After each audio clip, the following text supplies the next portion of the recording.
eu vou citar para vocês algumas observações que eu tive, e esse ano foi um ano que foi divisor de águas para mim, para entender o quanto uma planta de cobertura pode contribuir para uma cultura comercial. Porque eu defendo isso há muito tempo, mostro com números, com dados, a gente já percebeu na soja, no milho, eu tenho dados bem importantes, e esse ano eu vou mostrar para vocês um dado importantíssimo que saiu do forno faz uma semana, o trigo. O trigo é uma cultura que lá no Rio Grande do Sul, ela está muito apertada em termos de margem, de rentabilidade, porque é uma cultura cara para produzir, os fertilizantes custam bastante, os químicos também, o nitrogênio é um elemento muito demandado para essa cultura, e o clima lá não é tão favorável. A gente tem dados aqui melhores de produção perto de Brasília, de áreas de mais de 100 sacos de trigo, só que o clima é mais favorável para eles. Mas o nosso sul lá produz 60, 70 sacos de trigo, trigos de primavera. Porém, o custo está sempre na beirada do resultado. E esse ano eu usei em 100% da área de trigo nabo forrageiro. Uma cultura comum, baratíssima, custa R$5 o quilo da semente, usa 10, 12 quilos de semente por hectare. E eu falei para o meu pai, antes da safra de trigo, ele falou, ano passado a gente ficou perdemos 2 sacos por hectare. Nós plantamos 3.340 hectares de milho, de trigo.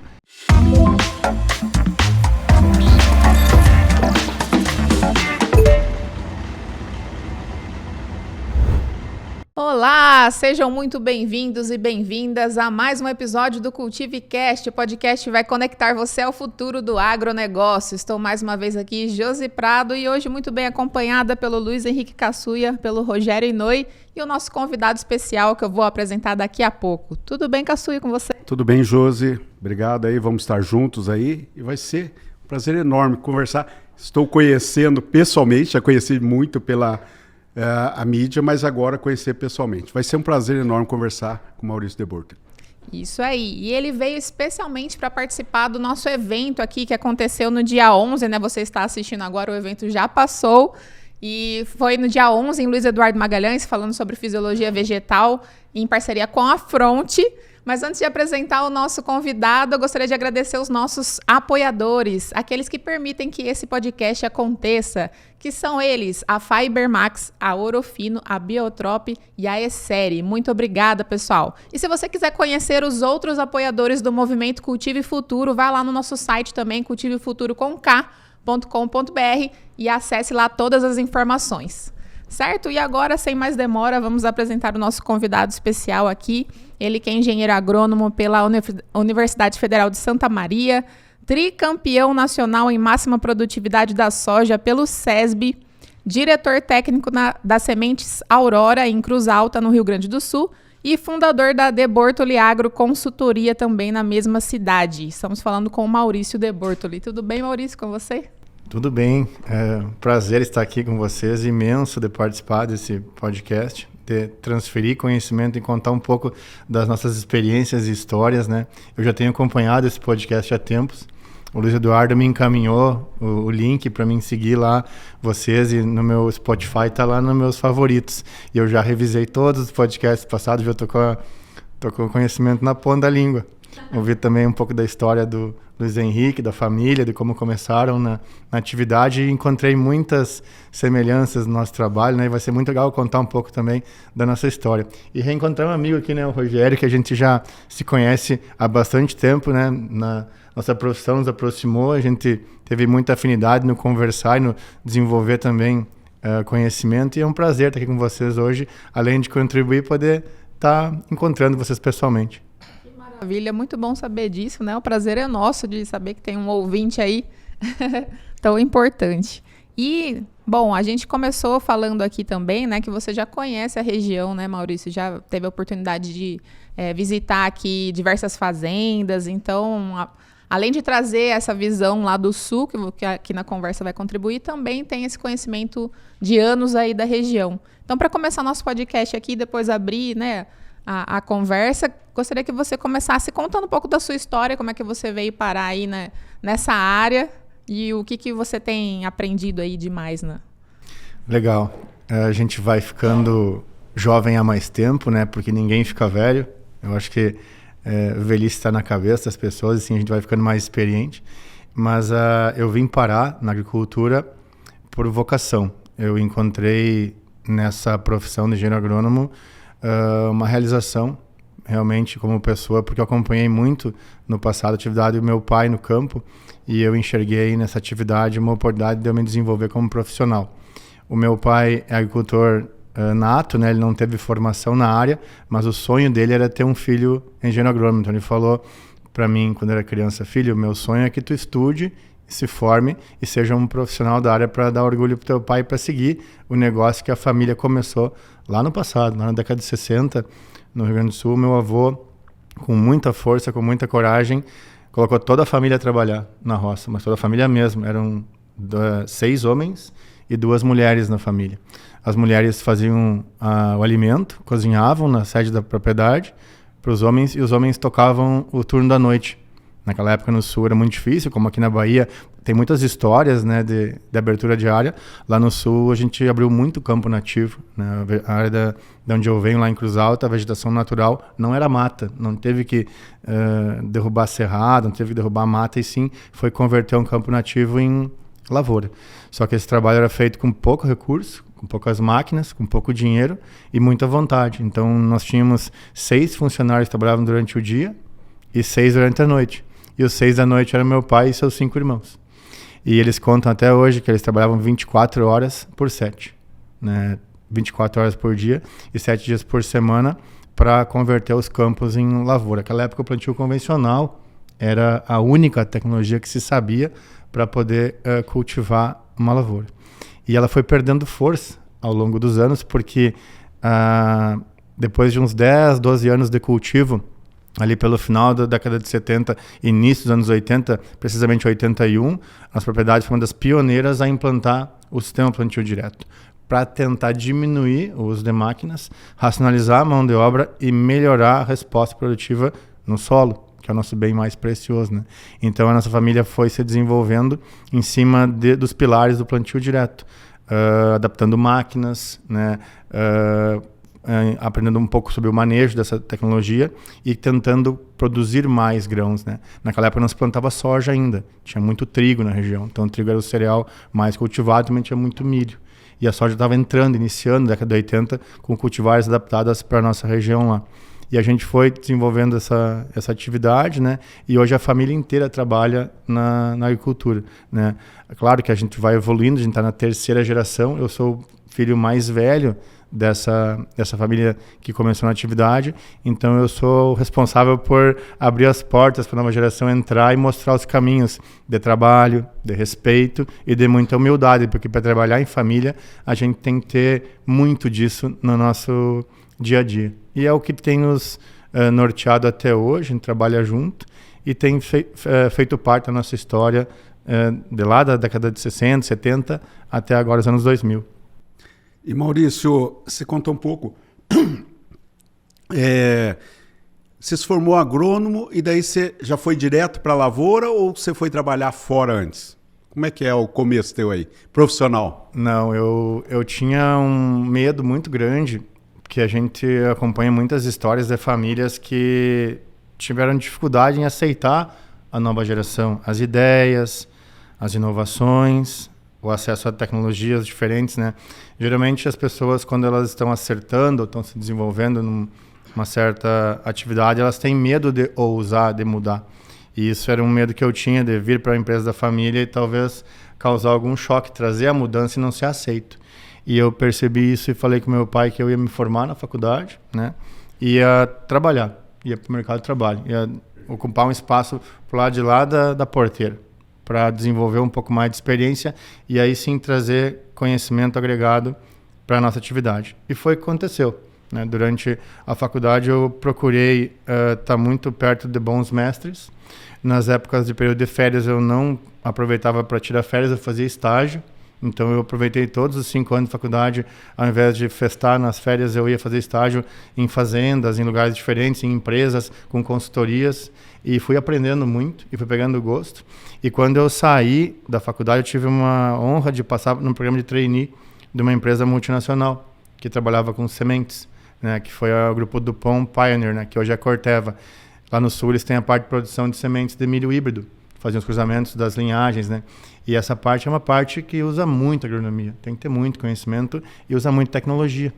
E eu caí nessa empresa com a graça do Deus, e fui muito bem. Aprendi muito, tenho muito orgulho do trabalho lá, tive ótimos mestres, ótimas oportunidades, e quando eu adquiri uma bagagem e que me deu bastante fundamento, eu bati na porta lá da empresa familiar, junto com meu pai, com os meus tios lá, e pedi uma oportunidade.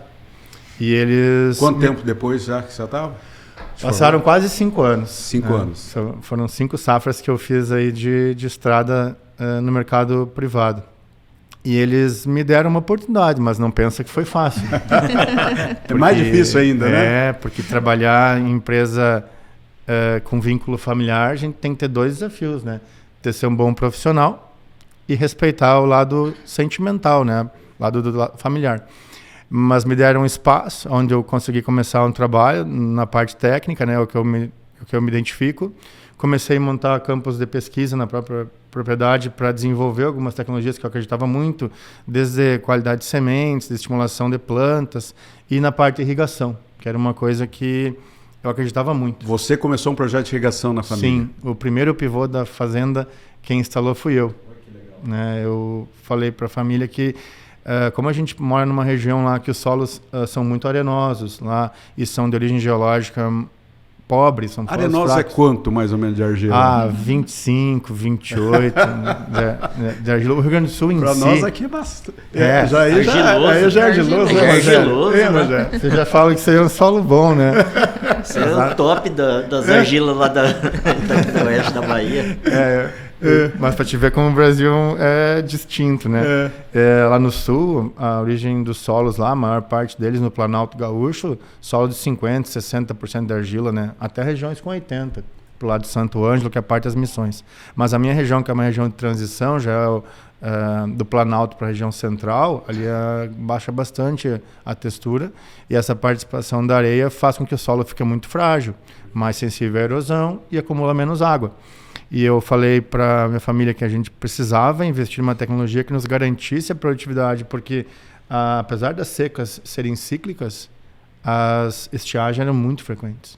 E as estiagens impactavam muito no nosso negócio. E a atividade que mais tem resposta hoje lá de verão é a cultura da soja e na sequência é o milho. E ambas dependem de água. E se eu pegar uma estiagem de 3, 4 semanas, compromete muito o meu projeto. E que acaba deixando para o outro ano a resposta em termos de rendimento.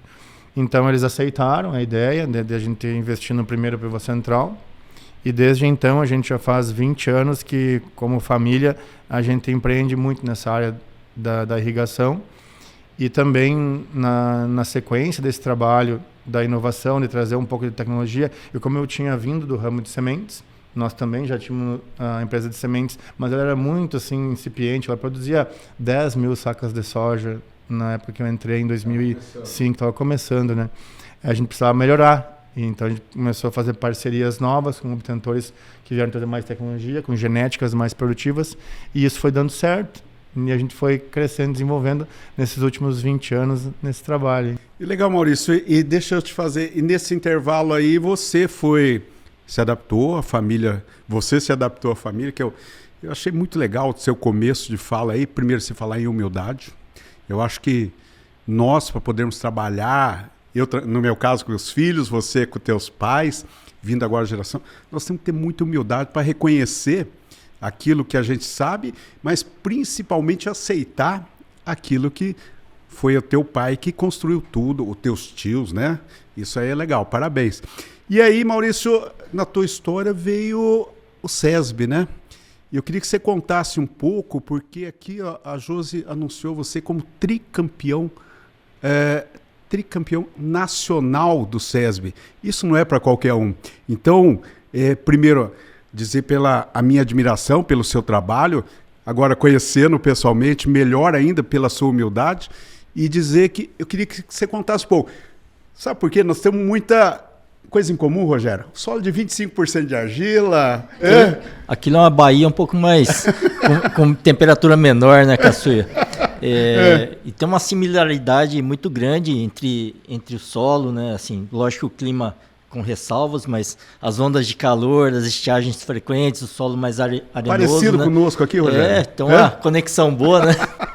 Então, Maurício, e aí, pessoal, só que vocês estão reparando aqui, ó, tem um gaúcho novo aqui, ó. Nós estamos com um gaúcho natural aqui, ó, um gaúcho japonês tomando chimarrão aqui, ó. Aí, pessoal, Maurício, como é que começou essa questão do SESB? Como é que era o teu tipo de solo? O que você fez? Porque, assim, todo mundo quer saber. O campeão do SESB, como é que ele investiu? Preparo de solo, perfil de solo ou não? Parte de nutrição. Primeiro, preparar o solo. Pelo menos eu vou falar o que eu acho, né? Mas você, que é o campeão, que vai nos dizer solo, nutrição, proteção de plantas. Como é que foi isso aí, Maurício? Essa é uma pergunta que dá uma pós-graduação. Vamos ver se você resume um pouco para os nossos ouvintes aqui. Vamos sim, é bem interessante. Como eu te falei, meu início dentro da empresa familiar foi por experimentação, né? Em empresas onde você tem que provar o que você faz é muito importante, né?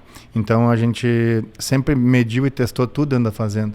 Para cada tecnologia nova adotada, eu sempre falo, né, que essa tecnologia ela tem que entrar pela porta frente. Ah, legal. A pesquisa, você está falando da pesquisa. Você pesquisava tudo antes para depois ir para o campo para poder transformar em áreas maiores, né? Para ir para a área da fazenda, eu vou fazer tudo pesquisa nas áreas internas nossas. Então, teste de cultivares, teste de fertilizante, teste Tem similaridade, Rogério. De estimulantes, proteção de cultivos, né? Para poder justificar o investimento e perceber valor, não só custo em produto, a gente tem que mensurar. E através disso eu comecei a entender que o mercado era bastante amplo e nós tínhamos muita oportunidade na nossa região em melhorar a produtividade. Então, por vontade própria, a partir de 2011, quando eu percebi que o SESB se uniu com excelentes professores, pesquisadores, pessoas que realmente estavam interessadas em incentivar o aumento da produtividade, que perceberam que o Brasil tinha um delta muito grande, vertical.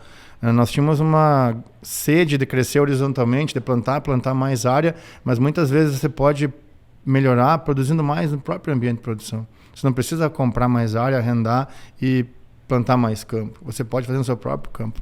Só que para isso a gente tem que ter conhecimento. E o conhecimento é a principal ferramenta que faz você acessar níveis de produtividade maiores. E eu comecei a testar na própria fazenda algumas estratégias e comecei a entender disso e comecei a me desafiar a participar do concurso, porque o concurso é uma maneira de você auditar o teu trabalho. E esse trabalho ser reconhecido por uma entidade que carimbasse o teu trabalho. E eu participei já em 2013, foi minha primeira vez, e eu queria muito a categoria irrigada, porque é uma tecnologia que eu desenvolvia na região. Desde 2005 eu já tinha pivô na minha propriedade, e eu comecei lá em 2005 a desenvolver essa área irrigada. Então, assim, não existe como você iniciar a participar de um concurso desse, numa área irrigada, e já sair produzindo um alto teto produtivo. Mas com uma visão de longo prazo, que começou lá atrás, e preparando o ambiente de produção, que tu muito bem falou, que é o solo, as respostas vêm. E depois só são manejos assertivos. Em 2013 eu tive a felicidade de conseguir escolher um cultivar legal, com resposta, e coloquei num ambiente bem preparado, escolhi um manejo que para a época foi adequado e atingi um nível de produção muito elevado para o nosso nível de produção normal. Nossa produção média em 2013 na fazenda era de 65, 68 sacos no máximo. Áreas irrigadas a gente tinha batido já 75, 77 sacos no máximo. E nesse pivô do SESB a gente bateu 92 sacos. Que maravilha. Para a época o material RR, determinado, né, com uma tecnologia disponível à época. E eu pensei, dá para aumentar a produtividade, dá para a gente crescer dentro da própria fazenda, né? E aí eu não parei mais, cada vez testar, medir novos cultivares, nova estratégia, manejo, sempre trazendo da experimentação os resultados para poder aprovar na área comercial. E isso entrou na cultura da família, né? Porque nosso objetivo não era só ser campeão do SESB ou ganhar um concurso que media a produtividade em 3 hectares. Era saber o que em 3 hectares dava para fazer, que tinha retorno econômico sobre o investimento, ou seja, que o ROI era positivo, replicar na área geral. E nossa produtividade começou a aumentar 3, 5, 7% ao ano, veio numa escalada de 2013 a 2019, que a gente percebeu que muito disso, fruto do trabalho, mas muito era desses dados que a gente trazia da área do SESB, né? E a nossa propriedade, ela hoje, na média do município de Cruz Alta, a gente está 20 sacas acima da média do município geral. Todo ano, chovendo bem, chovendo mal, irrigando ou não irrigando, frente à média do município, nosso município planta hoje 95, 96 mil hectares de soja, a gente sempre está 20, 21 sacos acima da média. Isso dá muito orgulho para nós, porque é fruto de muito trabalho, muito investimento da família e muito aprovação do uso desse conhecimento. Foi uma família de pessoas que deixou a nova geração entrar, medir, testar e aplicar a tecnologia. Então hoje todo mundo se sente muito orgulhoso de pai, filho, e agora eu quero que os netos do meu pai sintam orgulho desse legado, desse trabalho que ele deixou e saibam tocar essa propriedade com carinho, com amor e com o zelo que a gente toca. E nisso aí, Maurício, você pega o SESB, por exemplo, a gente analisa os dados do SESB, você vê lá análise de solo cada 10 centímetros, mais ou menos, né? E aí você vê até 60, 70, 80, 90, 1 metro de profundidade. Saturação de bases começa alto e vai até seus 45 ali embaixo. Como é que está o teu solo lá? Isso aí depois você foi evoluindo. Fala pro pessoal aí que nós estamos muito agrônomos escutando nós, né? Saturação de base, cálcio, boro lá embaixo. Como é que está esse teu solo hoje aí? Essa é uma informação muito importante, Caçuia, porque quando a gente começa a entender melhor do nosso solo, a gente tem que olhar ele do perfil 0 para dentro, para baixo, né? Não só olhar o que a planta expressa para cima. E o SESB fez muito isso. Ele, ao auditar as áreas do concurso, ao conferir se a produtividade fazia sentido, ela abria trincheiras de até 1,80 m. 1,80 m. Eu não conhecia meu solo até o SESB chegar lá. Olha só, que legal. Olha aí. Interessante. Eu pensava com visão, talvez, até 60 centímetros. Eu tinha feito uma trincheira, tinha feito coleta 0 a 20, 20 a 40, 40 a 60, para entender como é que estava a minha... Você certificava com 20 centímetros. A minha amostragem normal do meu dia a dia lá de fazer a amostragem de solo, ela é diluída em 20 centímetros. Né? Eu comecei lá no passado, nos primórdios do plantio direto, há 20 anos atrás, com 0 a 10. Percebi que 0 a 10 estava superestimando demais a fertilidade. Comecei a ir para o 0 a 15 e hoje meu perfil de análise é 0 a 20. Porque eu quero tentar diluir mais a minha amostra, quero trabalhar mais no perfil onde a raiz realmente explora. Mas a raiz não explora só 20 centímetros, ela explora muito mais. Então eu comecei fazer amostragens estratificadas, né? Além de fazer o 0 a 20 em grids de 1 até 3 hectares, que são meus... E atenção, estou interrompendo esse episódio rapidinho para agradecer a um dos nossos apoiadores. Esse episódio aqui é um oferecimento da Bioqualitá.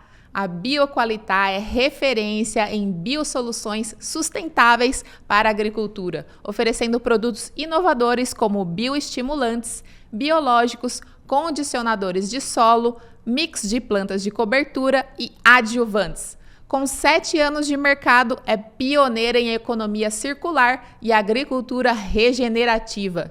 Distribuidora oficial da Bioibérica, traz a exclusiva tecnologia Enziner para transformar a produtividade do seu campo. Bioqualitá, o futuro do agro, agora. Os grids normais em área irrigada e área de sequeiro.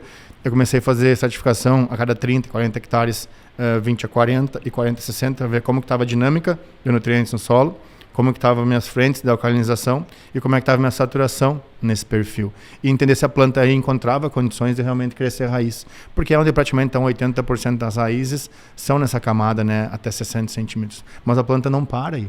Se eu der condições físicas, químicas e biológicas para ela, ela afunda. E quanto mais ela afundar, mais ela aumenta uma coisa muito importante para quem está em região que sofre com veranico, estiagem, seca, que é caixa d'água. Entendeu? Então eu tenho que pensar como planta.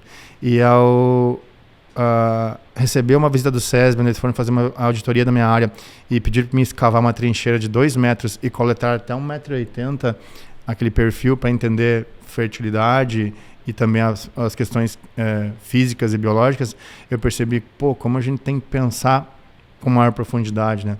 Daí, desde então, eu mesmo comecei a fazer as minhas trincheiras maiores, escavar e entender meu solo desde o inverno, que eu sou um cara que invisto muito em planta de cobertura, então eu tento entender se realmente aquela planta de cobertura que eu estou usando tem a capacidade de criar esses bioporos e levar essas condições de melhoria física para baixo, e também as culturas comerciais, tanto soja quanto milho, que são as culturas que a gente mais utiliza lá no verão. E ao entender isso, a gente começou a perceber a dinâmica de nutrientes que a gente talvez não dava tanta bola.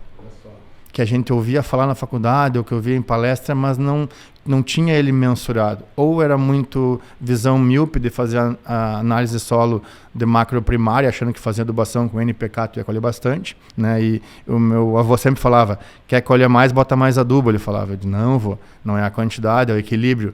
Né? E essa palavra equilíbrio, ela dá certo para uma planta e para um ser humano.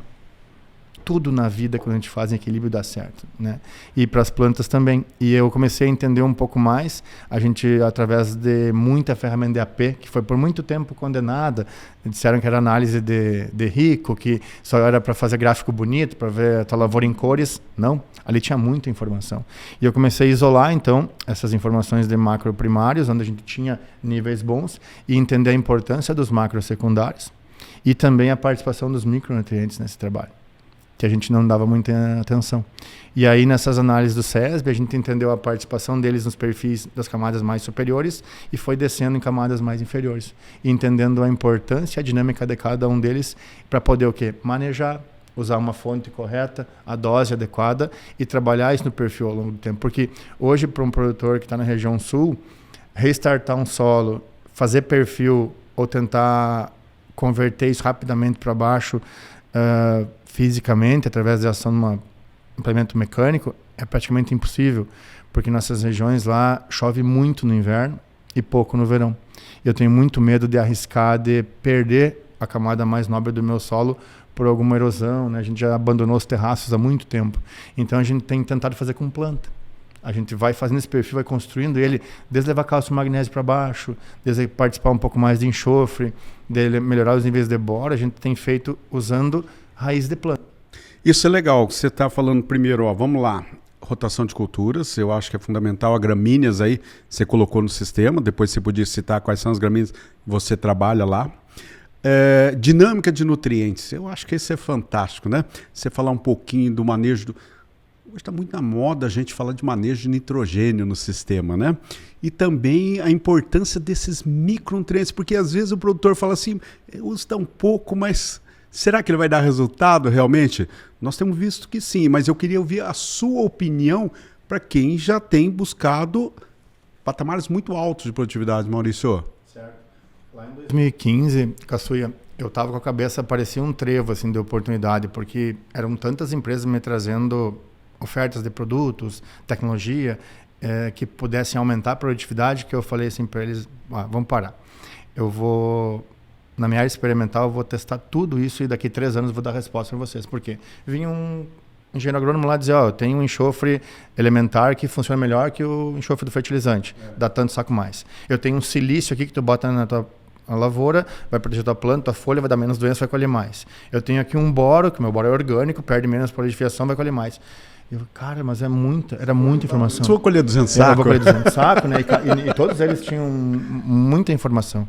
Eu falei, vamos para a experimentação. Eu fiquei 3 anos, baixei a cabeça, 2015, 16, 17, construí dentro da área experimental blocos com repetição, comprei toda a tecnologia, não fiquei devendo nada para ninguém, não pedi emprestado produto, nada. Eu falei, comprei o que tu imaginar. De fontes de nitrogênio, de fósforo, de potássio, de boro, silício, magnésio, tudo que dava resposta na agricultura, eu comprei e levei para a área experimental e comecei a testar e medir.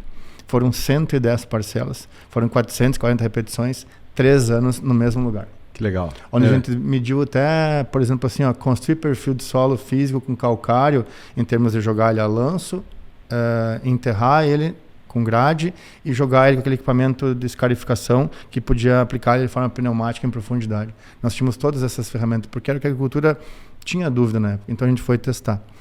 E a gente conseguiu encontrar nessa área experimental muita resposta, que até hoje a gente usa essas tecnologias para nortear o nosso trabalho e nos fez crescer muito em produtividade.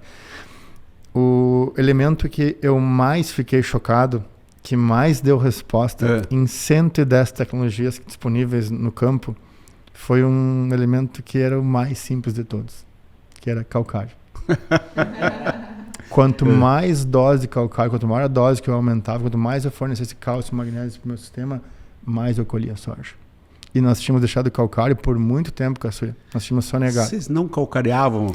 Cara, assim, as cooperativas lá na região, elas tinham um negócio, elas ensinavam assim, ó. Calcário, tu tem que aplicar na tua lavoura de 3 a cada 3 a 5 anos. Porque era uma operação pesada, envolvia volume, né? Então, o produtor sempre ele vai buscar a zona de conforto. Ele vai querer fazer o fácil em detrimento ao certo. Então, na nossa cultura lá, a gente aplicava calcário 3, 4, talvez 5 anos. E isso parecia que resolvia para mais 3, 4, 5 safras. E nós estamos reduzindo isso. Reduzindo para... O intervalo de uso, né? E mexendo em dose. Porque a gente entendeu que era melhor você fazer com mais frequência uma dose menor do que esperar passar um período muito longo e ter que fazer uma dose maior. Perfeito. Isso a gente testou na área experimental. Então a gente fez aplicações 0, ano, 2 em 2, 3 em 3 e mexeu em dose. 1, 2, 3, 5 até 6 toneladas. E a área que a gente fez com maior frequência e a menor dose foi a área que a gente mais aumentou rapidamente a produtividade. Não que você não pudesse construir produtividade com outros manejos, Perfeito. mas demora tempo. E a agricultura é uma atividade muito rápida. Você chegou a fazer, então, calcarear anualmente? Sim, também, anualmente, né? Só que, claro, numa propriedade grande, que você tem Não. muitos talhões para operacionalizar, você não tem É janela. porque é importante isso, senão o pessoal vai falar assim, eu já vou jogar calcário, né? É. Então, você vê que a exigência da planta, e as variedades estão cada vez mais exigentes, né, Maurício? Então, essa questão de regularidade, mas não com quantidades elevadas, isso é muito importante, porque às vezes o cara pensa assim também, Maurício, vamos lá, eu preciso incorporar todo esse calcário ou você estava jogando em superfície calcário? Se você conseguir jogar ele com maior frequência, menor dose, na minha visão, no nosso tipo de solo, não precisa incorporar. Naturalmente ele vai conseguindo descer no perfil do solo e você vai ajudando também ele a descer, claro, com estratégia de manejo, né? Sempre usando ele antecedendo uma cultura gramínea. Isso que eu falo, perfil de solo biológico. É isso aí. Gramínea no sistema aí. A gramínea ela é fantástica, assim, dentro da operação tua de cultivo, se tu conseguires jogar esse calcário sempre antes de uma gramínea, você vai ajudar esse cálcio e magnésio a descer, porque a raiz tem um papel importante, fundamental na descida dos elementos, né? E sempre com uma antecedência mínima aí de 6 a 8 meses em relação ao cultivo. No teu caso, você fez estudo de várias gramíneas para a sua região, para a sua realidade, diferente de algumas regiões do Cerrado. Qual que foi as gramíneas que mais responderam para você lá? Hoje, as gramíneas que mais dão resposta em termos de avanço do calcário em profundidade são as aveias, tanto a ucraniana quanto a aveia preta. Tá? A aveia branca vem em terceiro lugar e a pior gramínea que tem para descer calcário é o trigo, porque o trigo tem a menor raiz. Eu sempre brinco com meu pai, né? O trigo tem uma raiz muito superficial, então tu tem que preparar ele com o quê? Com nabo. Qual que é a diferença da aveia ucraniana com a preta? Eu conheço a preta e a branca só.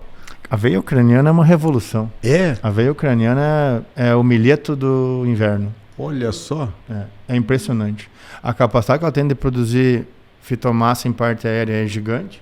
E o volume de raiz que ela coloca em relação à aveia preta, hoje, é praticamente o dobro. A gente já mediu também. A gente já colheu a aveia para poder medir na área experimental. Olha, né? E ela vai... Quantos metros de profundidade você fez trincheira já lá? Já conseguimos aí com 90 a 110 dias de ciclo, que geralmente é o período que ela floresce, a gente desseca e rola ela, 1,5 m, 1,70 m. Muito, cresce muito. Então seria equivalente às braquiárias para nossa realidade de Cerrado, né? Sim, com certeza. A gente lá no sul tem muita vontade de plantar braquiária, só que nossa janela de uso é muito curta, porque o período de calor lá ele é favorável à braquiária de outubro até fevereiro, março. Você chega em março, quando sai a soja, que a gente colhe e vai fazer uma braquiária, já está tarde, né? Ela cresce um pouquinho, já plantei braquiária no tarde lá. Em março e abril ela desenvolve, chega em maio, esfria, ela estiola. Mas para usar braquiária lá, a gente usa na saída do milho. Então, quando a gente planta milho verão ocupa uma janela de agosto até fim de janeiro, início de fevereiro. Dá para plantar braquiária, fevereiro. Ela ainda pega o calor de março até abril, produz aí umas 5, 6 toneladas de matéria seca, bem menos que aqui, mas ainda consegue fazer uma rotação de raiz e cultura. Não, nós testamos aqui por isso que a próxima pergunta que eu ia fazer para ele. Questão de clima, né? Questão temperatura para a aveia ucraniana. Qual que seria aí, Maurício, o limitante dela aqui? Olha, a aveia ucraniana, assim, o ideal, ela não poderia ultrapassar os 25 graus, né? Ela até aguenta uns dias de temperatura maior, mas certo. tem que ser no período, talvez, de floração e enchimento de grão para frente. Durante o vegetativo até a floração, que é uma parte que ela está ganhando em termos de perfilho e raiz, ela precisa pegar a temperatura base mais fria para poder desenvolver lateralmente. Abaixo de 25 graus tem que ser se isso. Se tu plantar a aveia ucraniana numa época mais quente que 25, vai desenvolver? Vai. Só que ela vai ser uma planta que vai elongar muito, vai perfilhar pouco e não vai desenvolver tanta massa. E como é que é a demanda hídrica dessa aveia ucraniana? Ela é bem mais rústica que as demais. Como ela tem uma raiz mais profunda, ela é tanto mais rústica com relação à água quanto à proteção contra a doença. Ela é muito resistente à doença. Manchas foliares, ferrugem da folha, ela tolera com bastante genética, né? Precisa muito pouco manejo para te fazer o desenvolvimento dela. Frente a outras aveias que concorrem com ela, que você tem que gastar praticamente o dobro de produto para conseguir manter a planta sadia. Nós estamos testando vários mixes de cobertura, até dentro da nossa área experimental também, igual você falou, e nós não temos aveia ucraniana, porque me chamou a atenção a hora que você falou dela. A preta, nós plantamos aqui, José, nós já testamos aqui tanto a branca quanto a preta, só que assim, ela não desenvolve para nós aqui, devido às temperaturas nossas, né? Então nós tivemos pouquíssimo. O ano retrasado, né, Rogério, nós tínhamos na nossa estação ali no pivô, você olhava nos mix, todas as plantas de cobertura estavam desenvolvendo bem e ela não saía. Então realmente era um problema, a aveia. Mas legal. Maurício, e depois na tua história de sucesso, você foi tricampeão. A primeira vez com quantos sacos, a segunda com quantos e a terceira com quanto, Maurício? Olha, foi uma escadinha legal, né? Eu sempre falo, mas você foi campeão lá em 2013, só com 92 sacos, qualquer um colhe hoje. Mas era 2013, nós estamos falando 12 anos atrás. Mas com o conhecimento que eu tinha, com os recursos que eu tinha, com a genética existente, foi o que eu pude fazer. E eu já me senti muito feliz. Excelente. Porque eu já fui 30% mais eficiente do que a minha média dos outros materiais da fazenda. E daí daquela área saiu muita informação, muito conhecimento. Eu testei tudo que tu imaginar. Eu testei plantio alternado, cruzado. Dobrei a dose do adubo. Tudo que imaginar. Você conseguir dobrando dose de adubo? Então eu vou falar para ficar gravado para a eternidade. Você fez adubo orgânico? Você consegue acamar soja. Entendeu? Dobrar a dose de adubo não adianta nada para alta produtividade. Porque a planta quer cada um dos seus nutrientes fornecidos da forma exata do que ela realmente precisa. Então é um cálculo muito específico entre o balanço nutricional, o que o solo tem. E uma boa distribuição espacial. Exatamente. E o que a planta precisa extrair para produzir. Deu. Então, assim, não adianta dobrar a dose de adubo. Eu dobrei, não deu certo. Eu derrubei uma lavoura inteira de soja tentando colher mais soja. Mas me serviu como ensinamento. 3 anos depois, 2016, nós atingimos 104,3 sacos. Foi o ano que a gente rompeu a casa dos 3 dígitos. Com material intacto, lançamento da época lá, que é um material GMR 5.8. E então 5.8 é quantos dias lá, mais ou menos, Maurício? 135 dias. Olha só a diferença, Rogério. Longo, né? Lá no sul, o mais precoce que existe é 120, que é o 5.0. Né? Depois a gente vai até 150. Daí, desse ano 2016, surgiram mais ensinamentos. A gente achou uma veia dos materiais com mais tecnologia, saiu do RR e pulou para uma intacta. O talhão de 162,3 hectares, nós colhemos 88,1.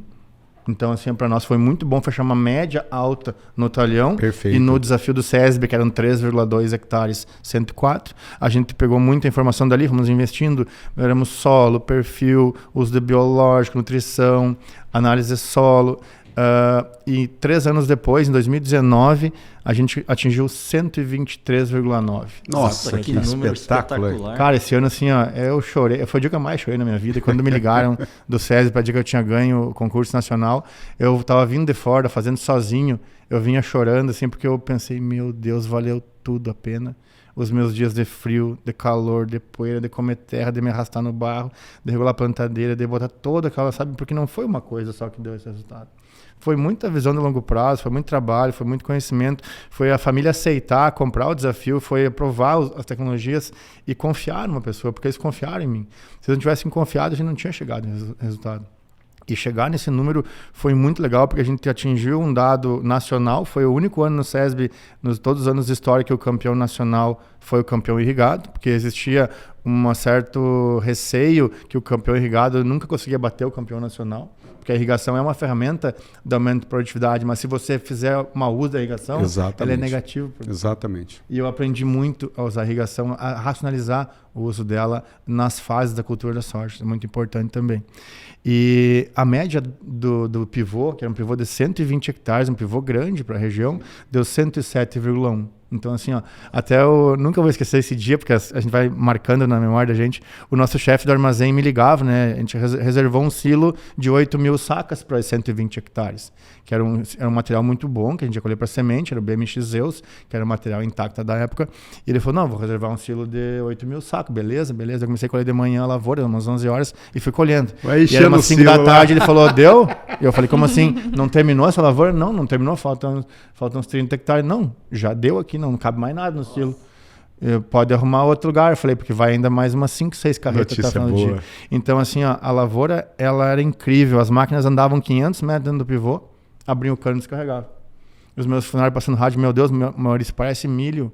A máquina, né? Ninguém nunca tinha colhido uma lavoura de mais de 100 sacos. Nós nunca tínhamos colhido uma lavoura.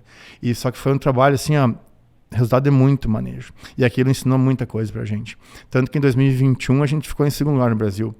A gente teve 117 sacos de produtividade. Teve um produtor de São Paulo que atingiu 121, se não me engano, ele ficou 4 sacos a mais, ele ficou em primeiro lugar. Então mostra que essa é na mesma área. É uma área arenosa. Entendeu? Uma área que a gente adquiriu ela fazem 9 anos e ela era muito ruim, muito degradada, muita planta daninha. Não tinha uma fertilidade legal, pediu muito calcário. Primeiro ano pediu 6.500 kg de calcário para corrigir pH. Então foi uma área que a gente foi fazendo o trabalho assim lentamente, foi aplicando as doses com a frequência que eu te falei, mexendo em solo, diminuindo planta daninha, mexendo em rotação de cultura. E quando ela atingiu um nível de maturidade, ela nunca mais parou de produzir. Entendeu? E ela serviu de referência para outras. Então hoje a gente passa todo esse conhecimento adquirido nas áreas do SESB, a gente vai tentando replicar para os demais talhões. Né? E a gente vem a cada ano, mesmo passando por problemas de falta de chuva, mesmo passando por calor ou pelo excesso das chuvas que ocorreram há 2 anos atrás, nas enchentes, a gente nunca colheu para quebrar. A gente sempre colheu para se manter. Então eu sempre falo pro meu pai, esse trabalho que a gente faz a longo prazo, essa visão de entender mais de solo e de investir em resiliência de solo, serve para a gente sobreviver nessa atividade que ela é muito desafiadora. Muito. A agricultura no Rio Grande do Sul, que nos diga no esse Brasil, ano, né? é muito desafiadora. E eu conheço o resto da Bahia. Quando eu pisei aqui a primeira vez, fazia uns 5 anos atrás, eu pensei, meu Deus, a coragem desse povo que ele teve de pisar nesse oeste baiano, nesse solo arenoso e vir aqui plantar. Então tem que dar os parabéns pro produtor. Tem que dar os parabéns. O produtor que pisou aqui e teve coragem de plantar é um herói, porque esse solo aqui é um solo muito desafiador. E tudo que a gente vem fazendo, quem vive nessas regiões que são mais desafiadoras, regime de chuva, tipo de solo, temperatura, precisam ter essa visão de longo prazo. Ela não pode ser uma agricultura imediatista. Ela precisa caminhar por esses conceitos básicos e ir evoluindo. Depois que o produtor constrói isso, ele só perde para si mesmo. Ele não perde mais. Ele sofre, tem redução de produtividade, sofre com o clima, mas não quebra. Ele pelo menos se mantém, sabe? Ele paga seus custos, dá aquela derrapada aquele ano e quando o ano melhora ele vai de novo. Mas isso, Maurício, uma coisa assim, interessante que você está falando, olha só, você usou uma palavra que eu gosto mais, resiliência, né? É a que vocês tiveram lá e que nós e os produtores aqui da Bahia, quando começaram na década de 80 aqui, se não tivesse essa resiliência toda e depois os níveis tecnológicos que foram tendo, não estariam aqui hoje, né? Então, você falou 2013, né? Se for ver, é pouquíssimo tempo, portanto que evoluiu, né, de produtividade. Só mostra como foi acelerado esse processo, né? Isso é fantástico, né? E Maurício, você ganhou o SESB, estava como já, não sei se diretor do grupo da Sementes Aurora, que é onde vocês... E aí você começou a ser procurado, né? E aí você resolveu abrir a De Bortoli Consultoria. Eu acho que isso é fantástico, porque, primeiro, eu queria até ressaltar isso aqui, né, Rogério? Que é muito importante você ver, você mostrou uma base, veio para a família, mostrou uma base e a família te aceitou muito bem. Esse é um ponto. Porque se a família não te aceitasse, você não seria campeão do SESB ou muito menos tricampeão. E depois, Maurício, você trouxe a pesquisa para dentro. E eu vejo assim que é isso que eu gostaria de você junto depois da consultoria, você falasse a importância para o produtor ter, no teu caso agora, uma excelente consultoria igual a sua, renomada, mas que tem uma base de dados muito grande, né, Maurício? Então é importante essa pesquisa regional para que você gere dados não só para você, mas como para uma região toda? Claro. Hoje, na atualidade, devido ao volume de informações e à evolução que o agro passa, muitas tecnologias estão disponíveis para o produtor. Mas para que ele tome a decisão, ele tem que entender que ele está na era dos dados. Nós não podemos tomar decisões baseadas em opiniões, em conversas, mas de encontros matutinos, enfim, em eventos. A gente tem que realmente entregar para pessoas que a gente possa confiar. Porque a decisão hoje de você usar um recurso, um insumo de propriedade, ela impacta muito no teu resultado final. Porque ela é o teu ganha-pão do dia a dia. A propriedade rural hoje ela tem que se desenvolver como uma empresa. A gente tem que ter muita gestão. E você entregar para uma pessoa que você possa confiar a gestão técnica, ter acesso a dados de valor, faz todo sentido. O insumo mais importante que a gente tem hoje na propriedade rural chama-se conhecimento, em todas as áreas. Conhecimento contábil, conhecimento técnico, conhecimento de gestão, recursos humanos. Como dizia o nosso amigo Dirceu Gassen, conhecimento por hectare a produtividade é proporcional à quantidade de conhecimento aplicado por hectare. Olha aí, ó. O Dirceu, ele é um cara inspirador, li muito Exatamente. os artigos dele, me inspirei muito nele, né? E eu acho que a gente segue esses passos e a consultoria, ela precisa ter junto com ela a pesquisa, porque esses dados, para serem passados para outras propriedades, tem que ser muito sério, a gente tem que ter muita fidelidade, porque a gente está pegando outra propriedade para administrar, é outra família para ajudar na gestão e o resultado deles depende dessa qualidade de dados. Então, a gente, se voltar para dentro do nosso negócio, fazer uma pesquisa séria e passar esses dados de valor, para mim faz todo sentido. E eu comecei na consultoria depois de muitos anos de trabalho. Eu tinha praticamente aí já uns 15, 16 anos de estrada já, e eu me desafiei a pegar uma propriedade para atender. Em 2019 foi meu primeiro cliente e ele trabalhava numa região muito desafiadora. Parecia o oeste baiano. Era uma região que é Tupã-Siretã. Eu nunca vou esquecer esse produtor. Tenho muito orgulho de lembrar dele, seu Ivo Nicolodi. Ele não está mais entre nós, ele acabou falecendo ano passado, mas ele deixou os filhos na atividade, o Ricardo e o Eduardo. Quero que um dia eles escutem esse podcast, porque eu me emociono. O seu Ivo me deu a oportunidade de atender a propriedade dele, porque eu falei para ele, ele estava quase desistindo de plantar numa região arenosa. Olha só. Né? E eu falei para ele, não, seu Ivo, você vai seguir plantando e eu vou te ajudar.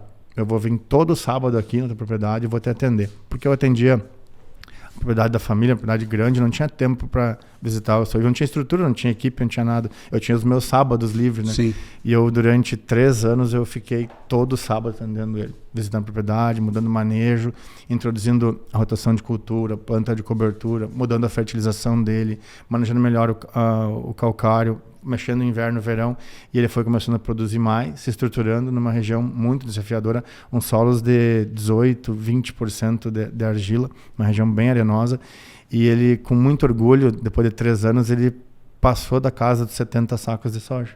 Esse cara nunca tinha colhido mais que 50, 55 sacos, e ele estava pagando arrendamento dessa área. E era uma área que ele estava pensando em desistir de plantar, porque ele estava se inviabilizando como ele trabalhava. E eu ajudei ele a melhorar a produtividade, a se manter na propriedade e trazer os filhos para o negócio. E hoje ele é um produtor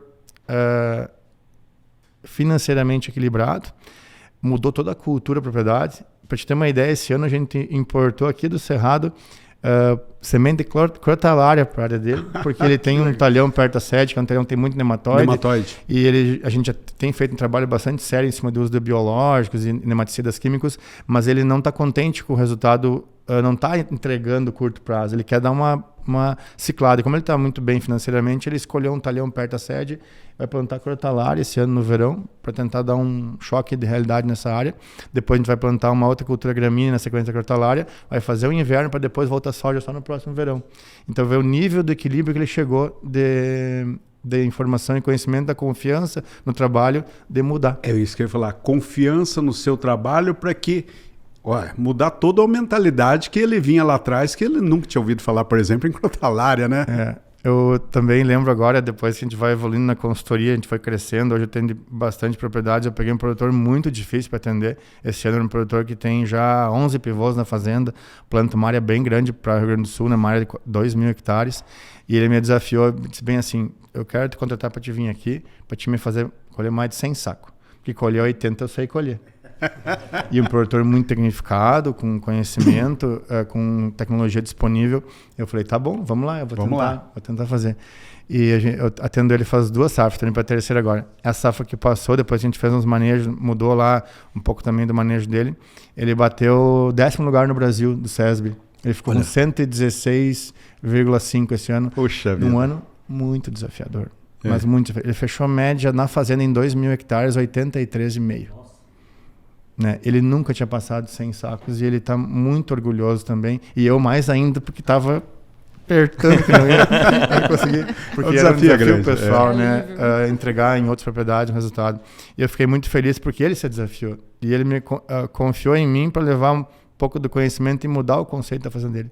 Mas o mais feliz que eu fiquei foi porque eu tô vendo assim, a cada dia a propriedade dele fica com a cara da minha. A evolução, sabe? Muitas das coisas que eu faço hoje na minha fazenda, que eu acredito muito, que eu fiz muito trabalho para transformar numa cultura, hoje é a cultura dele. Então, cara, eu modifiquei a propriedade de uma família.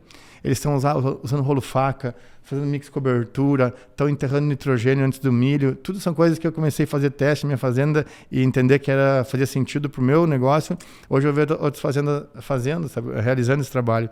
E isso para mim me dá muito orgulho. Eu ver as pessoas produzindo mais, melhorando e confiando num trabalho sério, baseado em pesquisa, baseado em dados e muito conhecimento aplicado. E nisso aí, até, Rogério, o Maurício comentou bastante aí, você viu que ele fala muito palavra biológico, né?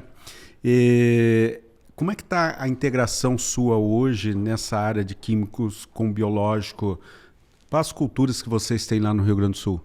Eu vou fazer um link com 3 pilares muito importantes que eu acho que esse podcast vai ficar disponível para muitas pessoas ouvirem, né, na sequência. Eu entendo que a agricultura ela é baseada em 3 pilares. O pilar químico, o físico e o biológico. O químico, nós temos muito conhecimento, a literatura é disponível, a pesquisa trabalhou muito nos últimos anos, a gente tem uma vasta... um vasto olhar para trabalhos voltados a equilíbrio de nutrientes e solo. Beleza. Focamos muito nisso. A parte física foi uma parte que a gente por muito tempo só negou. Porque enquanto a química respondia, o solo dava gás, nós ia usando. E hoje a física é muito importante para o produtor se preocupar, porque a química depende da física. Quanto melhor eu condiciono meu solo fisicamente, melhor ele atua quimicamente para o sistema de produção. Mas agora a gente tem terceiro pilar, e esse que foi o que tu citou, Caçuia, do pilar biológico, que é uma ciência nova, que a gente carece de muito conhecimento e muita informação, porque nós tínhamos um olhar muito raso para biológico. A gente usava só algumas bactérias, alguns fungos, e achava que aquilo era a solução do nosso sistema. E não, hoje através das análises metagenômicas, das análises de saúde de solo, a gente percebeu que a gente precisa buscar o equilíbrio também desses micro-organismos. E saber o que usar, em que dose e qual o momento que isso faz sentido para a planta. E com o que pode ir junto e o que não pode. E a gente se desafiou a chegar num momento que a gente sabe que é importante investir, a sociedade nos cobra alguma ação que diminua o impacto sobre o sistema e que também diminua a carga de dependência química para salvar ou moléculas, diminui também um pouco do nosso impacto ambiental, mas a gente precisa avançar rapidamente nessas tecnologias porque falta muita informação.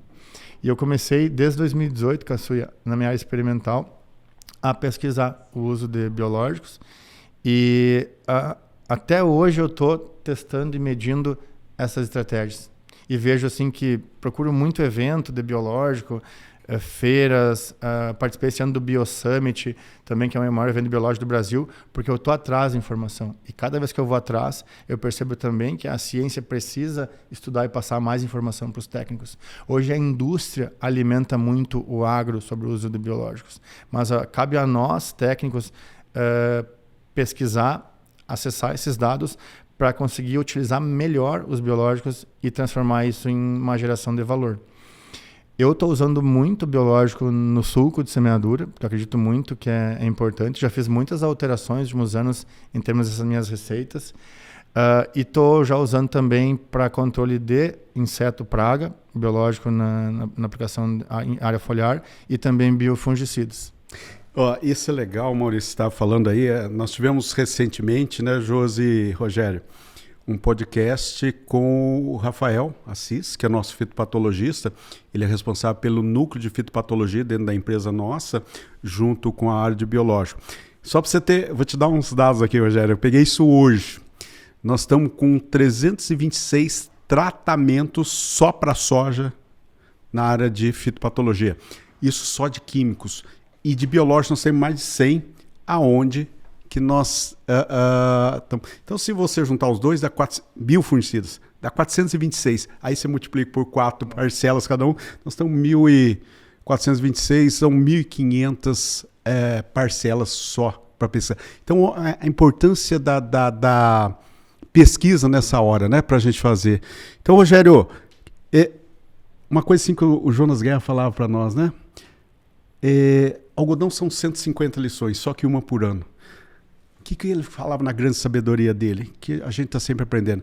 E eu vou falar uma coisa para você, eu estou tendo uma aula aqui, nós estamos tendo uma aula com você aqui, Maurício, é muito importante isso, porque é que eu sempre falo, eu tenho alguns anos de experiência, mais que você, mais que o Rogério, e o Rogério também tem bastante, mas nós estamos aprendendo, né, Rogério? Toda vez, né? Eu acho que isso é legal, Maurício, a gente está sempre disposto, e o produtor, os agrônomos, consultores, gerentes de fazendas, estudantes principalmente, aí tem que estar aberto para aprender, né, Maurício? Isso aí.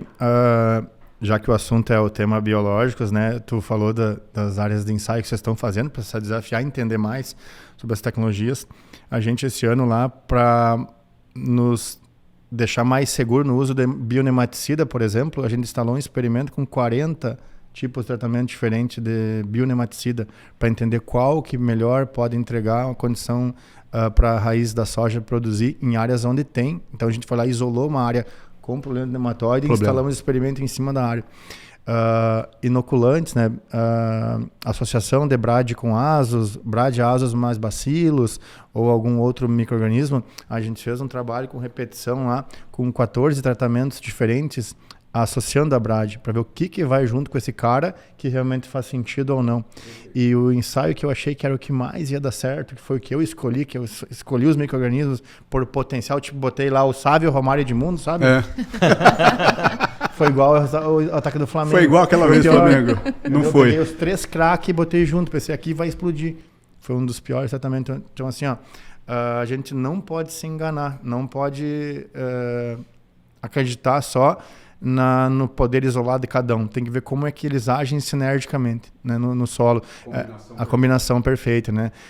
Trabalhar um pouco diferente o fungo, a gente tirou o fungo das injetoras, uma coisa que a gente percebeu que não estava agregando. Tu fazia trabalho com costal ou com aplicação dirigida com o fungo inoculado junto com os risóbios e os bacilos, dava certo, porque o tempo de permanência do micro-organismo era pequeno, então era positivo. O momento deixou 24, 48, 72 horas no mesmo tanque, a coisa degringolou. Olha só. Entendeu? Então a gente fez tempo de exposição do fungo junto com outros micro-organismos. É que são organismos vivos, né? A gente tem que ver a questão de temperatura. Eu acho que isso é fantástico, você passar esse tipo de informação, porque muitas vezes o Rogério até um dia falou, tem um produtor que ligou para o Rogério e falou assim, eu estou juntando bactéria A, B, C, D, e juntando...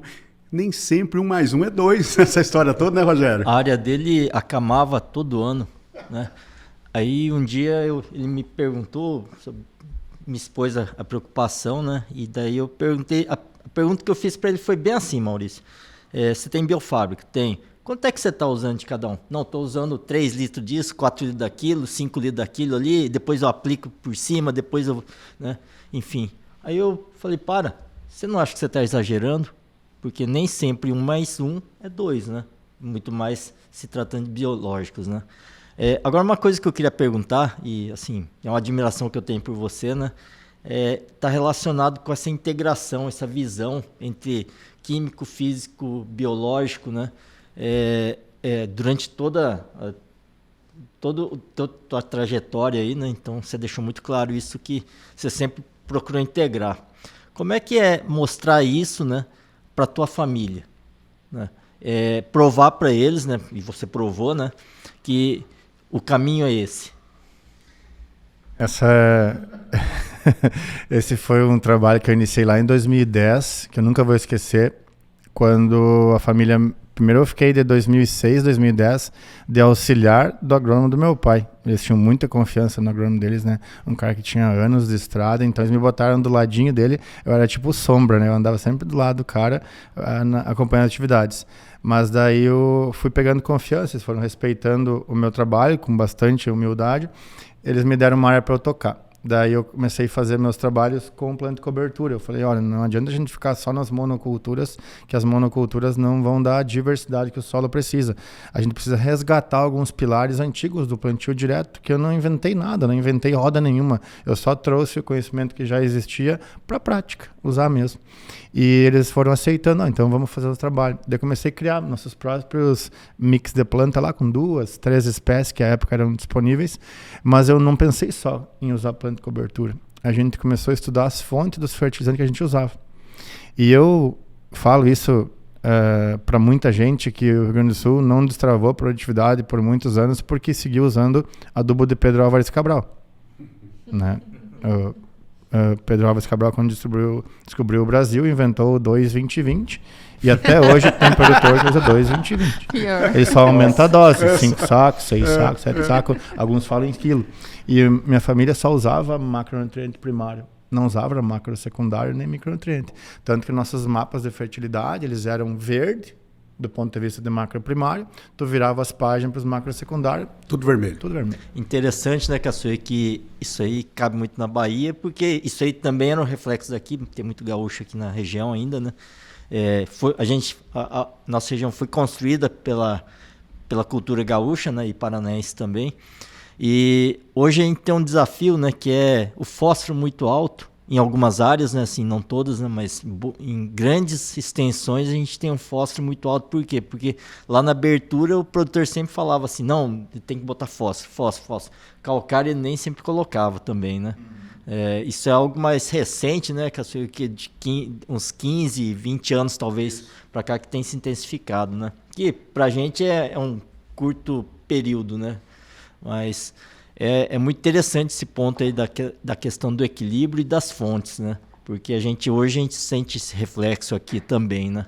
E migrando assim, o que um fósforo alto causa de desequilíbrio, né? O que um excesso de cálcio causa de desequilíbrio, né? Um magnésio muito baixo, um magnésio muito alto, um potássio muito alto, né? Que não é muito realidade nossa, mas existem outras regiões que tem também, né? Então, é alguma coisa bem interessante essa questão do equilíbrio, né? Essa é a palavra-chave, Rogério. Equilíbrio. O produtor tem que focar em olhar todos os nutrientes que estão disponíveis no seu sistema de produção e atender da melhor forma cada um deles, porque vai garantir a alta produtividade é o equilíbrio. Porque se ele fizer os investimentos errados, aumentar talvez um fósforo, que só deixa a planta vegetar, ou talvez aumentar demais um potássio, que também pode gerar um desequilíbrio na planta, quem vai ser o nutriente que vai limitar a produção dele vai ser o que tiver em menor concentração. Então, ao fazer uma análise bem feita de solo, confiar na amostragem, também no dado laboratorial, se ele for bem feito, a tomar a decisão do técnico, ela faz todo sentido para uso. E aí tu começa a mexer em fontes. Né? E eu mexi muito em fontes de fertilizante, tanto que a gente mudou toda a cultura da propriedade. Hoje a gente não usa mais formulações prontas, não usa mais matéria-prima. Eu não posso mais ouvir falar em MAP, DAP, cloreto puro, porque isso aí por muito tempo nos fez cair numa vala comum. E hoje a gente trabalha muito mais fontes de fertilizante fosfatada simples. Como superfosfato simples, a gente usa muito na nossa lavoura. A gente está usando muito cloreto de potássio junto com lexita mineral, né, para tentar aumentar o nível de boro. A gente tem feito ajustes de uso de fósforo com cálcio, magnésio e enxofre nas culturas de inverno para aumentar já na cultura de inverno, tanto seja cereal ou planta de cobertura, para no verão não precisar carregar tanto de sistema, né? Pensar no sistema e pensando sempre no equilíbrio, sempre no equilíbrio. E as doses de calcário nós, que a gente falou anteriormente ali, na nossa área experimental, aquela de 110 parcelas que eu fiz 2015, 16, 17, dos 110 trabalhos, o primeiro que mais deu resposta em soja foi calcário, o segundo foi potássio, foi elevar a dose de potássio, porque culturalmente no estado... E aproveitando o potássio, numa pancada só ou parcelado no teu caso lá? 2 momentos foram importantes para a gente não jogar todo o potássio na soja e também não judiar do operacional e talvez não salinizar demais o sistema. A gente usa 33% a 40% da dose no inverno, junto com o cereal, com a cobertura, e o restante da dose no verão, pensando no sistema ano, 180 pontos de potássio ano. Né? E a gente entendeu que o fósforo dava para racionalizar, não precisava exagerar no fósforo. A gente trabalha aí no inverno 30, 40 pontos de fósforo e no verão 60, 80. Tenta fazer aí uns 120 pontos de fósforo ano no sistema inverno-verão. Mas desse trabalho que a gente fez, que foi calcário, potássio, mexer em dose, porque, cara, no sul só falava assim, ó, eu faço 100 kg de cloreto. O produtor que mais fazia cloreto em soja fazia 120. Por que tu faz 120? Ah, porque eu aprendi assim. Você já imaginou fazer 150? E 200 tá louco, não se paga. Cara, se paga 120, 150, 200. Eu fiz 300 quilos de KCl na área experimental e foi a que mais pagou, porque aquele solo precisava. Então a gente buscou pegar esses 300 caçuia de cloreto de potássio, dá 180 pontos de potássio ano e diluir no ano. Porque o potássio é um elemento, quando o solo está estruturado, ele se mantém no sistema, ele não tem uma lixiviação tão grande. As gramíneas reciclam muito. Exato, né? Então assim, tu tem que pensar, usa uma ferramenta para ajudar a outra. Ah, vai jogar parte de potássio antes a lança, mas vai perder. Não vai perder. Tiver uma gramínea no sistema, ela vai reciclar, vai aportar na palhada e vai devolver depois a decomposição da matéria seca, né? E, pasmem, o terceiro elemento mais importante depois de calcário e potássio na soja não foi fósforo, foi enxofre. Olha só. E enxofre era o elemento que mais tinha falta no solo gaúcho, porque de tanto fazer 0,20-20, que era a matéria-prima, de tanto usar calcário dolomítico, que tinha cálcio e magnésio, e de não usar gesso, não usar enxofre alimentar, e não usar fertilizantes com enxofre, nós fomos empobrecendo nosso solo.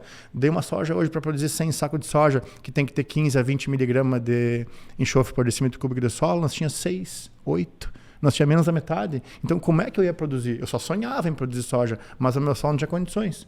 No momento que a gente virou os olhos para esse alimento e começou a distribuir ele no solo por fontes boas, tanto para carregar ele inicialmente bem, mas depois para manter os fertilizantes que tinham enxofre na sua formulação de base, a produtividade começou a escalar. E os caminhões, isso aqui é para o produtor gaúcho ouvir, os nossos caminhões de soja com 22 metros cúbicos de caçamba, quando eu colhia em áreas que tinha enxofre alto, pesava 2.000 quilos a mais. Nossa, o mesmo volume de soja do caminhão pesava, porque enxofre é proteína, e proteína é peso de grão. Então, muitos produtores pegavam aquela soja no final do ciclo, olhavam, esse meu grão aqui não encheu, talvez deu uma sequinha nessa lavoura, ou a última de fungicida não funcionou. Não. Era o enxofre baixo que não teve capacidade daquele soja carregar de dar peso. Então, aquela terceira, quarto grão que estava lá viável, pronto para encher, faltou elemento, faltou nutrição. E nas áreas que a gente fez enxofre, caçuia, a gente chegou a colher num ano uma área lado a lado, sequeiro, 12 sacos a mais. Única diferença, caçuia, tinha feito gesso agrícola. Djalma Martião, começou no Cerrado, aplicação de gesso. Eu me apaixonei por gesso, porque gesso é um baita condicionante de solo, ajuda a gente a passar por períodos... E o Super Simples tem gesso. Tem. Então assim, daí eu comecei a pensar, mas gesso é caro, vem de longe, vem de São Paulo, frete é caro, os gaúchos não usam muito gesso por causa da questão operacional, também do custo de frete, mas então vamos usar da onde? Vamos usar de Super Simples. Hoje nossa adubação de inverno lá, basicamente toda ela é a base Super Simples. E no verão, no meu adubo de base, 33% dele é Super Simples. Entendeu? Junto com... Depois do enxofre, qual que respondeu para você depois?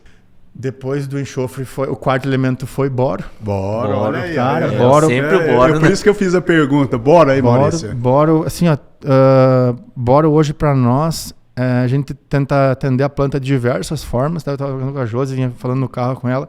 A gente usa tanto boro mineral para corrigir solos que estão com uma deficiência mais no perfil, e usa muito boro também antes das culturas para atender a demanda da cultura dentro do ciclo. E você não tem problema com boro lá, dependendo da fonte, toxidez? Porque essa é uma questão muito... É muito estreito o limiar ali do boro, né, Maurício? Sim, já tive. Quem apanha não esquece, já fiz umas cagadas lá. Por isso que a gente tem área experimental para fazer errado. Exato. Para ver como é que tá, para recomendar, para não passar vergonha com os clientes.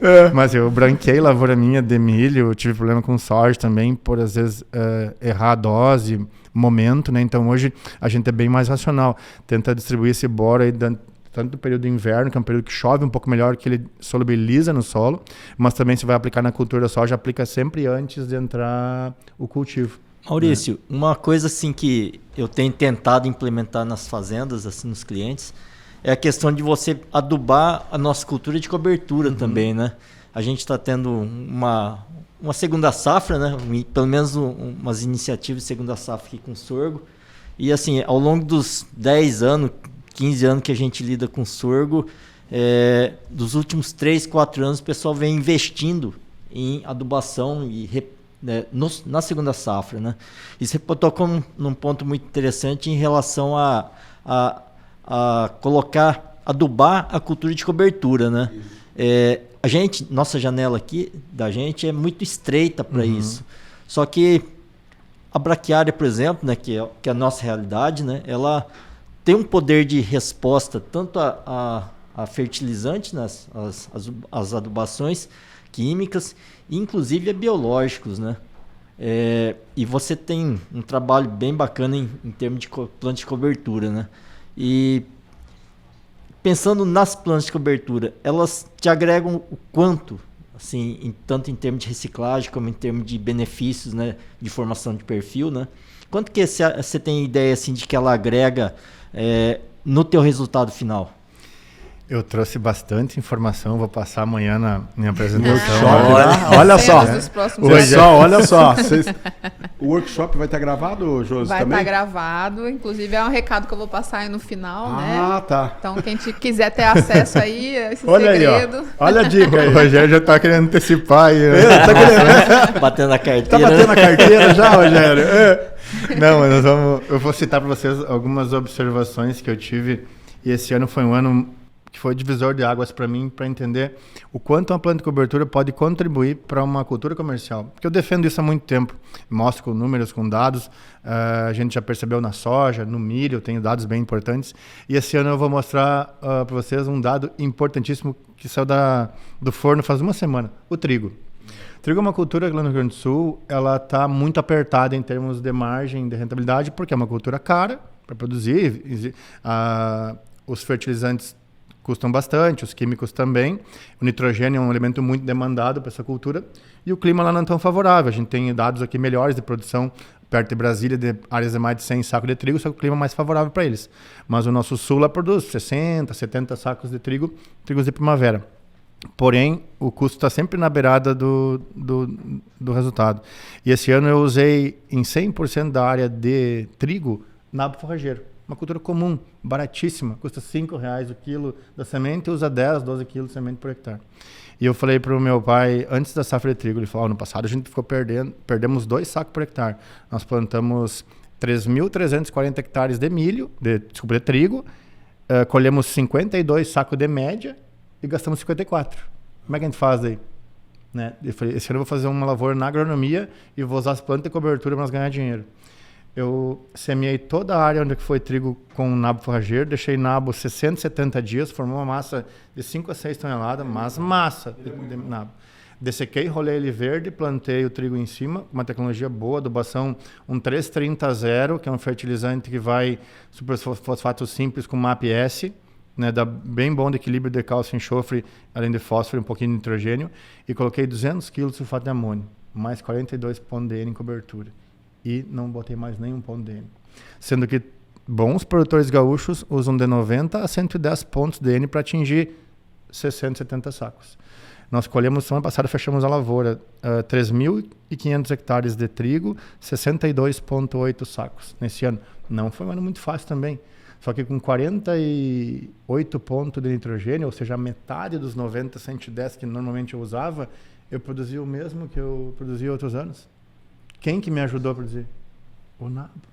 Com R$60 de nabo por hectare de custo de semente, mais R$15 da operação de semeadura, que ele é simples, eu consegui aportar todo esse trigo. Se eu fosse botar isso em nitrogênio, que o nabo me entregou, eu fiz a conta, eu ia gastar de R$290 a R$330 em média, em termos de usar uma ureia para corrigir a diferença desse N que faltou, que o nabo me aportou. Então, assim, ó, lá no sul, não adianta a gente querer colher muito trigo. A gente tem que fazer o trigo dar resultado. Exato. E para dar resultado... O que importa é a linha tá azul no final. Entendeu? Então, assim, ó, usar agronomia, conhecimento e as plantas de cobertura são umas baita parceiras para entregar esse resultado. E o resto dos dados eu vou mostrar amanhã na apresentação. Caçuia. E um dado interessante é que o nabo forrageiro se adapta muito bem à nossa região. Né? Perfeito. Oeste da Bahia, região de altitude, né? Uma noite um pouco mais fresca, né? Vamos dizer assim, uma temperatura mais baixa, e você tem ótimos resultados, você tem um ótimo desenvolvimento do nabo forrageiro, né? A gente tem que ficar com ela no radar também, né? Para compor, né? E só tomar cuidado com a escolha da semente, porque ele é muito susceptível à esclerotínia.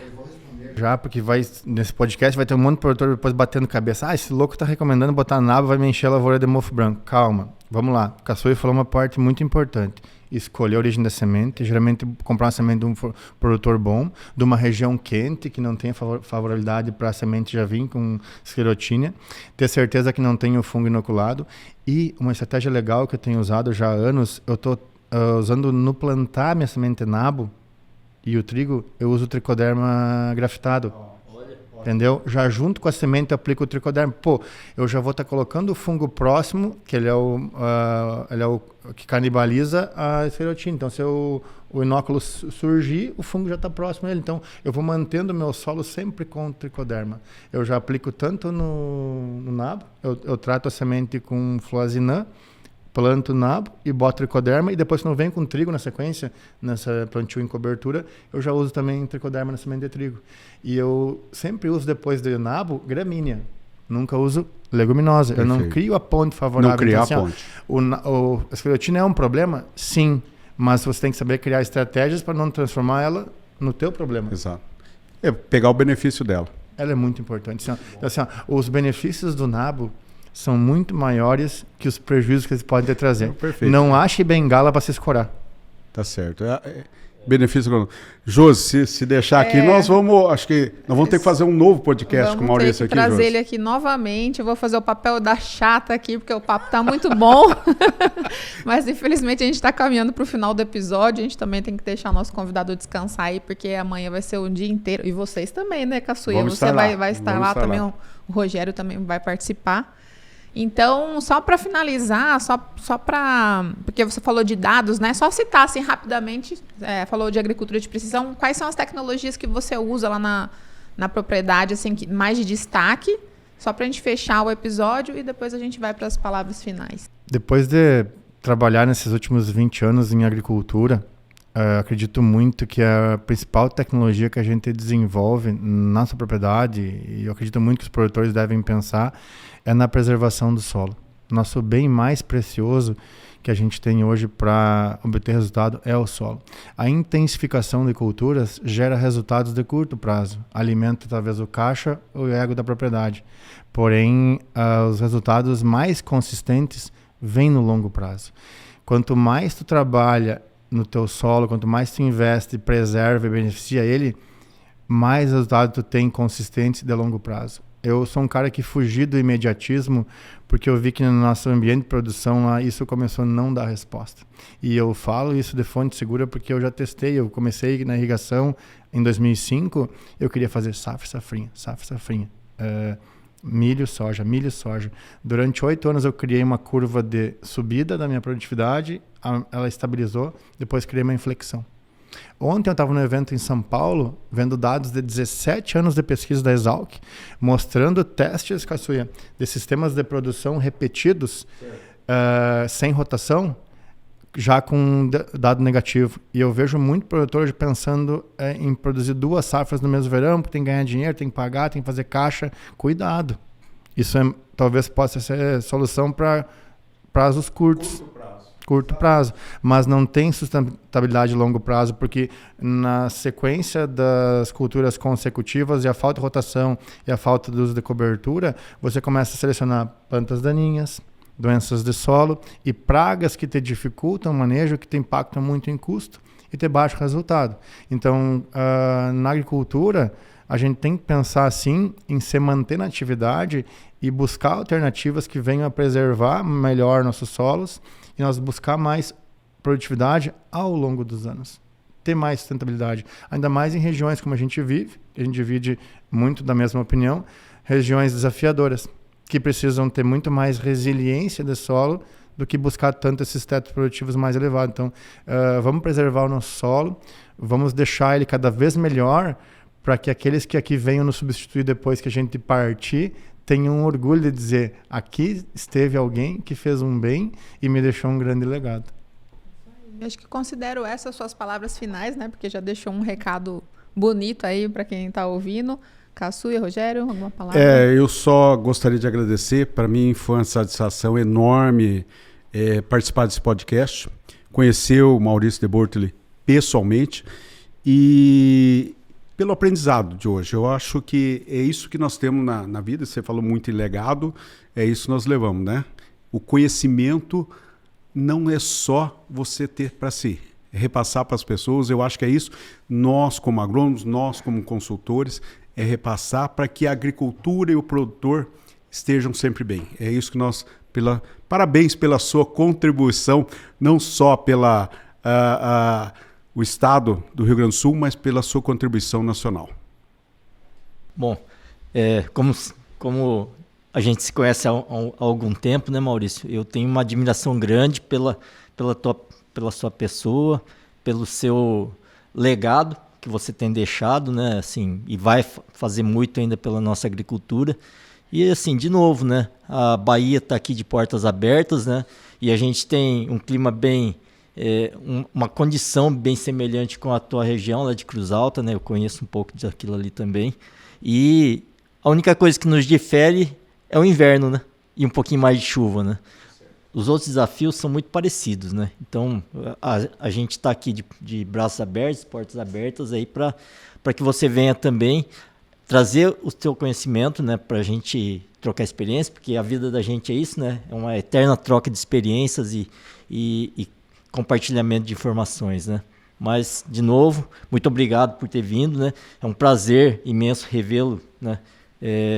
E as nossas conversas sempre rendem muita informação, né? Obrigado, né? Isso aí. Honra é a minha, feliz de estar aqui e perto dos bons que eu fico melhor. É isso aí. É isso aí. Também te agradecer, né? Porque você é um embaixador, também aceitou recentemente ser embaixador do Movimento Cultivo Futuro, então o Maurício vai estar com a gente aí também em outras iniciativas, né, do nosso movimento. E onde o pessoal te acha nas redes sociais, Maurício? Se quiser seguir um pouco do nosso trabalho, a gente tem um trabalho muito sério, disponível de forma gratuita, tá lá no Instagram, tem o @MauricioDeBortoli117, que é meu número da sorte, tá junto comigo sempre. E também tem um canal no YouTube chamado Dicas do Consultor, da revista Agrocampo, que é uma revista que eu apoio lá no Sul, que eu escrevo para essa revista e desenvolvo trabalhos também filantrópicos. Então, nosso objetivo é transferir o conhecimento. E lá eu tenho muitos vídeos nesse canal ensinando as pessoas a usar planta de cobertura, manejar solo, cuidar de semente, manejar lavouras. Tem bastante vídeo lá disponível para o pessoal seguir, se inspirar, perguntar, questionar e se desafiar. Porque diz que meu avô sempre falava, né, que de médico, curioso e louco, todo mundo tem que ter um pouco, né? Então vamos lá para se desafiar. Tá lá os vídeos. É isso aí. Como que é o nome do canal? Dicas do Consultor. Dicas do Consultor. Então você aí já aproveita, se inscreve no Dicas do Consultor e também no canal aqui do Cultive Futuro, @Cultive Futuro com K. Aperte aí o sininho, né? Não custa nada para você, 5 segundos, e você ajuda a esse conhecimento chegar muito mais longe no agro. Também queria avisar que esse conteúdo vai estar disponível lá na nossa plataforma Cultive Academy. Então, a gravação também, né, desse evento que a gente vai ter aqui amanhã, o Luiz Eduardo, vai estar lá. Então, informação de altíssimo nível para você. Se inscreve, você pode testar a plataforma 7 dias de forma gratuita, ver como é que são os conteúdos ali dentro. E também gostaria de agradecer a sua presença aqui, pedir para você conhecer o nosso trabalho lá no cultivefuturo.com.br. No site você vai achar todas as ações aqui do nosso movimento, certo? Sempre lembrando, cultive com K, tá? Muito obrigada pela sua audiência. Deixa aí nos comentários se a gente deixou de falar alguma coisa e até o próximo episódio. Tchau!